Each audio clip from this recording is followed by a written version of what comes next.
यह 1-2-100-300 शब्दों की किसान पर आधारित हिंदी कहानी है। मिट्टी की खुशबू। रामू एक साधारण किसान था। उसका जीवन खेतों और मिट्टी से जुड़ा हुआ था। सूरज निकलने से पहले उठकर वह अपने बैलों के साथ खेतों में काम करने चला जाता। उसके हाथों में छाले थे, पर चेहरे पर संतोष की मुस्कान रहती थी। उसके लिए खेती केवल काम नहीं, बल्कि जीवन का आधार थी। एक साल बारिश समय पर नहीं हुई, फसल सूखने लगी और गांव के कई किसान हताश हो गए। कुछ ने खेती छोड़ने का विचार भी किया, लेकिन रामू ने हार नहीं मानी। उसने बुजुर्गों से सलाह ली और पुराने तरीकों के साथ नए उपाय अपनाए। उसने वर्षा जल संचयन किया और खेत में जैविक खाद का उपयोग शुरू किया।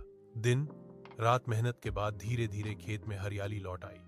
जब पहली अच्छी फसल तैयार हुई तो रामू की आंखों में खुशी के आंसू थे।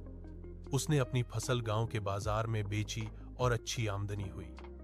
सबसे बड़ी बात यह थी कि उसने दूसरे किसानों को भी नए तरीके अपनाने के लिए प्रेरित किया।